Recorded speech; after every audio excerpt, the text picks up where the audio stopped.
Hello friends, Ramya வீட்டு சமையலுக்கு உங்களை வரவேற்கிறேன். இன்றைக்கி ரம்யா வீட்டில் என்ன பார்க்க போகிறோம் அப்படின்னா, ரம்யா வீட்டு சமையலில் மட்டன் பிரியாணி. இன்றைக்கி இந்த மட்டன் பிரியாணியில் சின்ன ஒரு வேரியேஷன். என் ஃப்ரெண்டு சொன்னாங்க, நீங்கள் மட்டனோட அளவுக்கு கூட கொஞ்சம் போட்டு பண்ணுங்கள், டேஸ்ட் ரொம்ப நல்லா வரும், ஒரு கல்யாண வீட்டில் சாப்பிட்டு ஒரு ஃபீல் கிடைக்கும் அப்படின்னு சொன்னாங்க. அதை தான் நான் இன்றைக்கி ட்ரை பண்ண போகிறேன். ஆனால் எனக்கு மட்டன் பீசஸ் பெருசாக கிடைக்கல. வாங்கிட்டு வரும்போது அவங்க பொடிசாக கட் பண்ணி வாங்கிட்டு வந்துட்டாங்க. அதனால் நம்ம இப்போ அந்த மட்டனை வச்சு தான் பண்ண போகிறோம். நான் 3/4 கிலோ மட்டன், 1/2 கிலோ அரிசி. எப்படி செய்யலாம் அப்படின்றத பார்க்கலாம். கல்யாண வீட்டு டேஸ்ட்டில் வருதா அப்படின்றதையும் செக் பண்ணலாம். இதுக்கு நான் ஒரு பெரிய குக்கர் அடுப்பில் வச்சுருக்கேன். நான் வெயிட் போட்டு பண்ண மாட்டேன். அது ஓப்பனாக தான் வச்சு நம்ம பண்ணுவோம், விசிலெலாம் போட்டு பண்ண மாட்டோம். இப்போ அந்த குக்கரில் நான் ஒரு 75 ml எண்ணெய் சேர்த்துருக்குறேன். இது ஸ்பூனுக்கு அப்படின்னு பார்த்திங்கன்னா ஒரு 6-7 டீஸ்பூன் அளவுக்கு வரும். உங்களுக்கு 75 ml சேர்த்துக்கோங்க. சேர்த்துட்டு அதில் 2 பிரிஞ்சி இலை, ஒரு சின்ன துண்டு சாதிபத்திரி, ஒரு சின்ன அன்னாசிப்பூ, 2 கிராம்பு, ஒரு 1/4 டீஸ்பூன் சோம்பு, 2 சின்ன துண்டு பட்டையை பொடிசாக கட் பண்ணி சேர்த்துருக்குறேன். ஹோல் கரம் மசாலா பொரிஞ்சதும் நான் 250 கிராம் வெங்காயம் நறுக்கி வச்சுருக்கிறேன். அதை சேர்த்துக்கலாம். பிரியாணிக்கு வெங்காயம் எப்போவுமே நீளமாக அப்படியே நறுக்கி சேருங்க. அப்போ தான் நல்லா வதங்கும், நல்லா ஈஸியாக வதங்கும். அது நமக்கு மசாலாவும் நல்லா எடுத்து கொடுக்கும். உங்களுக்கு 3 பச்சை மிளகா, நல்ல ஒரு கை நிறைய புதினா இலை சேர்த்துருக்குறேன்.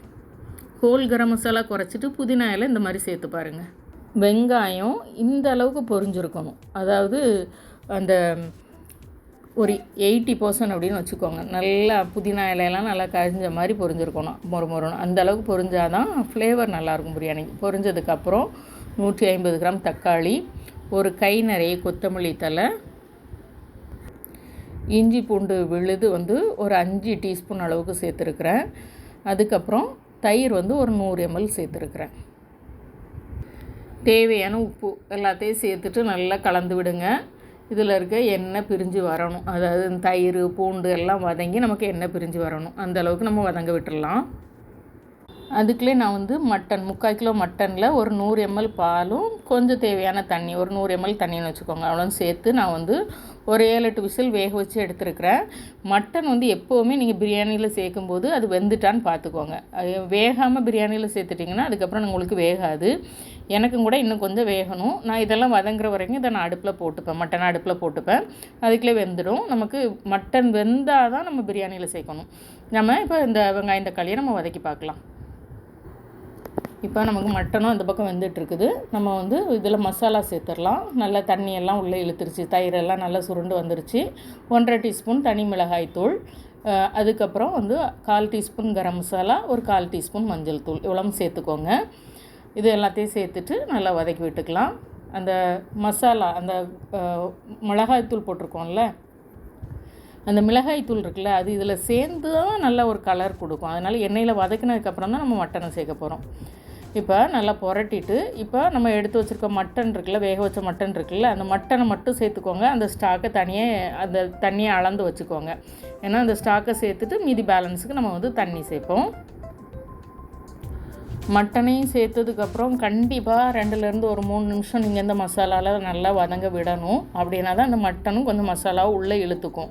அதுக்கப்புறம் நம்ம தண்ணியை சேர்த்துப்போம். இப்போ நம்ம மட்டன் வதங்கினதுக்கப்புறம் இந்த ஸ்டாக்கை சேர்த்துடலாம். ஃபஸ்ட்டு எனக்கு அது ஒரு 3 டம்ளர் இருக்குது, மீதி பேலன்ஸுக்கு நான் தண்ணி சேர்த்துக்கிறேன். நம்ம எடுத்து வச்சுருக்க அரிசின்னு பார்த்திங்கன்னா 4 டம்ளர். நான் 1 டம்ளர் அரிசிக்கு, பாசுமதி அரிசிக்கு 1.25 டம்ளர் தண்ணி ஊற்றுவேன். எனக்கு இந்த 4 டம்ளருக்கும் 7 டம்ளர் தண்ணி வரும். இதை சேர்த்துக்கிறேன். ஏன்னா 1.5 டம்ளர் ஊற்றுனா கொஞ்சம் அது விதையாக தான் இருக்கும். நீங்கள் ரொம்ப விதையாக சாப்பிட்றீங்கன்னா நீங்கள் 1.5 டம்ளர் ஊற்றிக்கோங்க. இல்லை இந்த மாதிரி திறந்து வச்சு பண்ணும்போது, நம்ம தம் போட்டு பண்ணும்போது 1.25 டம்ளர் கரெக்டாக இருக்கும். நம்ம 7 டம்ளர் தண்ணி ஸ்டாக்கை சேர்த்துட்டு மீதி பேலன்ஸுக்கு தண்ணியை சேர்த்துக்கலாம். நல்ல ஒரு 2-3 நிமிஷமாவது கலகலன்னு கொதிக்க விடுங்க. ஒரு வதக்கிற ப்ராசஸ்னாலும் சரி, இந்த மாதிரி பாயிலிங் ப்ராசஸ்னாலும் சரி, அந்த 2 நிமிஷமாவது கொடுக்கணும். அப்படின்னா தான் அந்த மசாலா எல்லாம் சேரும். கொதித்ததுக்கப்புறம் நான் பாசுமதி அரிசி பார்த்திங்கன்னா ஏறக்குறைய 40 நிமிஷம் ஊற வச்சுருக்கேன். ஒரு 2-3 தண்ணியில் வாஷ் பண்ணிவிட்டு அந்த ஊற வச்ச அரிசியை வடிகட்டிட்டு தண்ணியே இல்லாமல் நம்ம அரிசியை சேர்த்துக்கலாம். சேர்த்ததுக்கப்புறம் இதை கலந்து விட்டுட்டு நீங்கள் உப்பு செக் பண்ணுங்கள். இப்போ நமக்கு அரிசியெல்லாம் நல்லா உள்ளே இழுத்து அப்படியே மேலே வந்துருச்சு, தண்ணியெல்லாம் உள்ளே இழுத்து மேலே வந்துருச்சு. இப்போ நான் ஒரு 1/2 டீஸ்பூன் நெய் சேர்த்துக்கிறேன். உங்களுக்கு ஆப்ஷன் சேர்த்துக்கோங்க, அதில் பிடிக்காதுன்னா விட்டுருங்க. ஆனால் சேர்த்தா நல்லாயிருக்கும். கண்டிப்பாக மட்டன் பிரியாணிக்கு, வெஜிடபிள் பிரியாணிக்கு நான் வந்து சேர்ப்பேன். அதாவது நெய் சேர்ப்பேன், ஒரு 1/2 டீஸ்பூன் சேர்ப்பேன். சேர்த்துட்டு மேலே அதை ஸ்ப்ரெட் பண்ணி விட்டுட்டு அதுக்கப்புறம் லைட்டாக கலந்து விட்டுட்டு நம்ம அப்படியே மூடி தம் போட்டுற வேண்டியதான். மேலே மூடிட்டு அது இடைவெளி இல்லாமல் சும்மா ஒரு தட்டு போட்டு மூடிக்கோங்க. அதுக்கு மேலே கொஞ்சம் ஒரு வெயிட்டான பாத்திரம் எப்போவுமே வைப்பேன். கீழே இப்போ நான் எதுவுமே வைக்கல, டைரெக்டாக ஃப்ளேமில் தான் வச்சு சிம்மில் வச்சுருக்கேன்.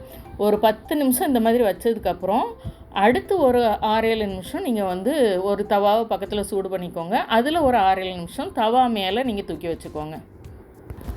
இந்த மாதிரி வச்சு எடுக்கும்போது உங்களுக்கு சாதம் இங்கே பாருங்கள் அப்படியே பொலன்னு உதிரியாக வரும், அடி பிடிக்காது. நீங்கள் டைரெக்டாக 15 நிமிஷம் 13 நிமிஷம் வந்து ஃப்ளேம்லேயே வைக்கும்போது கொஞ்சம் அடி பிடிக்கும். அதனால் ஒரு 10 நிமிஷம் 8 நிமிஷத்துக்கு அப்புறம் நீங்கள் ஒரு தவா பக்கத்தில் ஹீட் பண்ணிவிட்டு அதில் ஒரு 5-6 நிமிஷம் வச்சுக்கோங்க. அப்படி தான் நான் வச்சு எடுத்துருக்கிறேன். இங்கே பாருங்கள் சூப்பராக வந்திருக்கு பிரியாணி. டேஸ்ட்டுமே மட்டன் கூட போடுறதுனால ஒரு அதான் சொல்கிறேன், அந்த கல்யாண வீட்டு ஒரு ஃப்ளேவர் வந்தது. கண்டிப்பாக ட்ரை பண்ணுங்கள். பிடிச்சிருந்தா லைக் பண்ணுங்கள், ஷேர் பண்ணுங்கள், சப்ஸ்கிரைப் பண்ணுங்கள். வீட்டில் சமைச்சு சாப்பிடுங்க, வீணாக்காமல் சாப்பிடுங்க. மீண்டும் புது வீடியோவில் சந்திக்கலாம். பாய்.